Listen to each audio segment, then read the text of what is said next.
people our age, younger, older, see plastic as a one-use object, and so being able to show them that in half an hour we can give them a talk, shred it down, make it into a new product, and that it should be a closed loop circle of use, recycle, new product, use, recycle, new product, instead of use it once, 5 seconds later it's in the bin, not to be used again.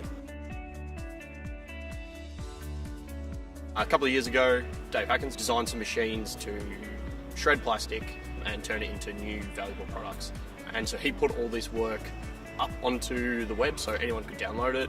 So it's all open source, and we found it with our academic supervisor, and we've taken those machines and made them modular, more efficient, safer, and transportable. And no matter what your prior knowledge is, can use those machines. It's hard to explain that to someone without showing them how easy it is. People think it's just huge manufacturing, it's too hard, we can't just do that. And this is a machine that we've kind of brought down to the level that anyone can use it, and it's a super simple process. Why we went with this model of a compact integrated unit is because the original Dave Hackins version 3 of his workshop is a 40-foot long container, and you can't drive that around on campus. So instead of going big, we went small. What we've tried to do is keep these machines as modular as possible, and basically get a really reliable integration unit between all the machines for our first iteration. So that basically means keeping components at low cost, simple designs, just to increase their reliability and actually allow us to be able to test with all these different machines and make sure that we can actually make products out of them.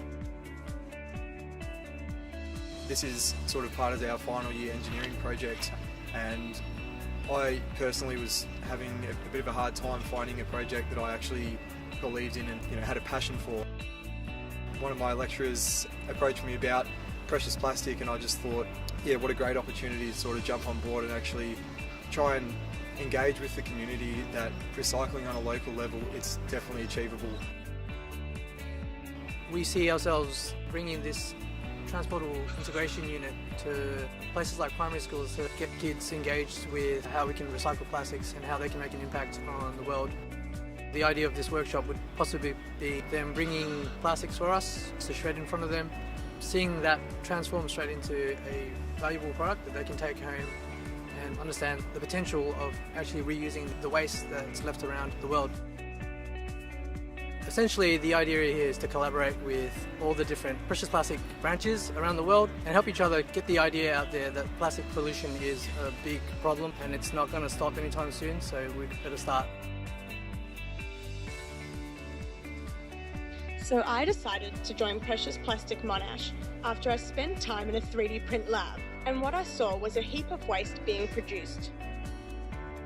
I thought Precious Plastic Monash would be a good opportunity for me to be able to fix the problem that we're facing in our labs.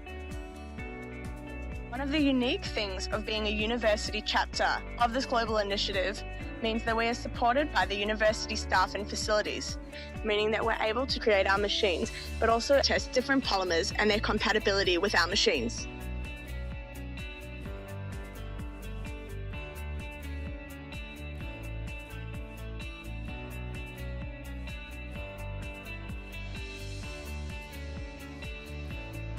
Actually, recycling the plastic isn't what we're trying to tackle. We're focused on awareness. People aren't aware of how precious plastic is and how much more it's going to become in the future.